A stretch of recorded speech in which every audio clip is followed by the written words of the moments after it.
Riding high on his success in defeating the forces of the Peru-Bolivian Confederation, de Rosas was all too eager to begin the next stage of his Reconquista de La Plata. The neighboring nation of Paraguay, nominally a tributary of the Confederation, was in reality a rough collection of small towns and regional warlords who formed an uneasy confederation of their own, one which sought independence from Argentina.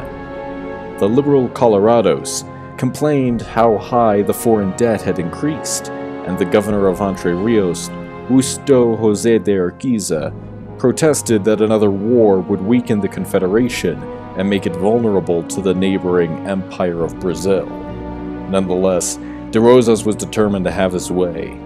So, he sent a diplomat to the neighboring empire to try to build relations, while firing the liberal members of his cabinet and inviting Pellegrini and members of the reactionary Federalists into his cabinet.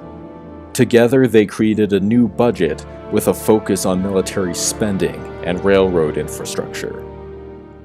Only a month later, two new events transpired that would make the conquest of Paraguay easier. An embassy from the new de Velasco regime in Bolivia wanted to negotiate the handing over of a small part of Uyoi, a part which had not been claimed by Argentina and which had a native Bolivian population.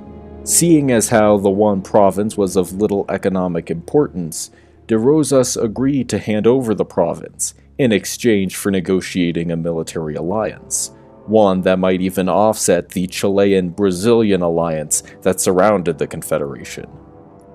The second event was the declaration of independence by the Paraguayan Assembly.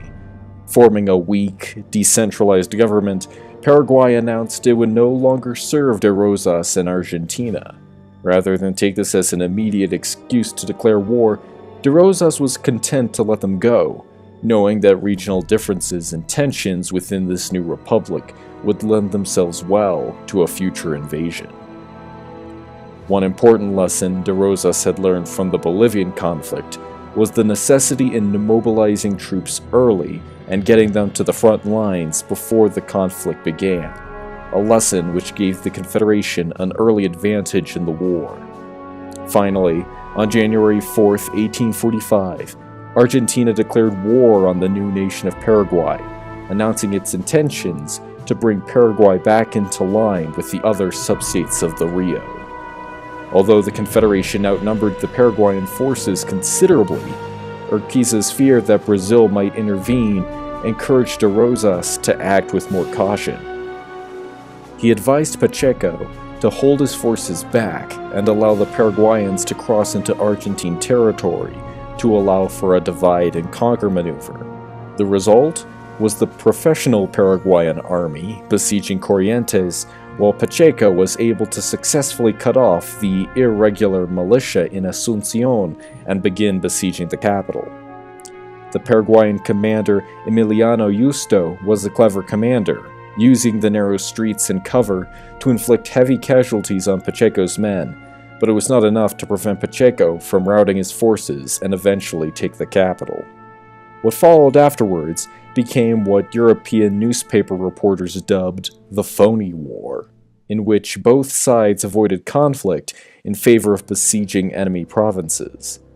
The professional Paraguayan army knew it could not defeat the combined strength of Argentina, but it might be able to make minor gains in besieging Corrientes, while de Rosas was concerned about preserving as much of the military as possible.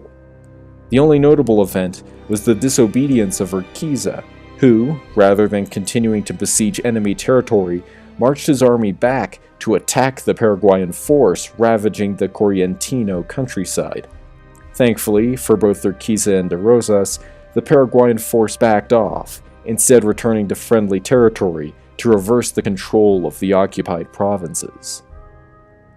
For a year and a half, after minor skirmishes in jungle, swamp, and marsh, the professional Paraguayan army, realizing it could neither defeat Argentina on the open battlefield nor besiege provinces fast enough, agreed to a light peace in which Paraguay would once more truly be a tributary of the Confederation albeit with much lighter indemnities being imposed and not paying the Confederation's war debts.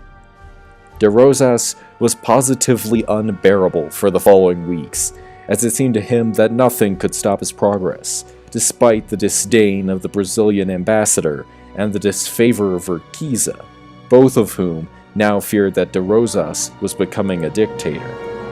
Nonetheless, De Rosas was enjoying considerable popularity, as the liberal Colorados were as of yet unable to coordinate an organized suffrage movement to restore proper democracy to the Confederation.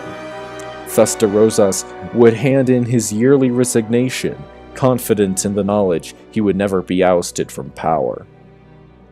However, as the peaceful years continued, while Europe was ravaged by the revolutions of 1848, Argentina's diplomatic position became more and more tenuous.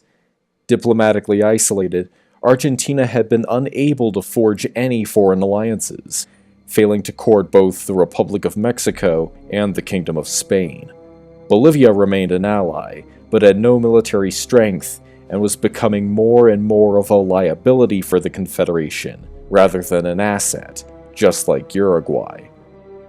Furthermore, the rural ranges of Plata proved to be infertile ground for industry.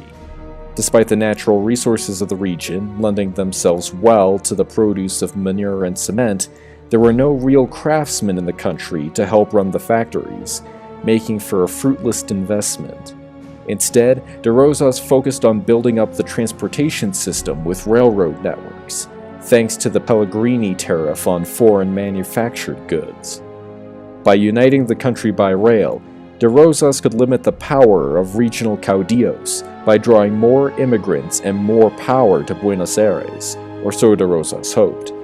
However, opposition was mounting to his rule, with Urquiza being one of the few vocal voices in the government who posed a serious threat.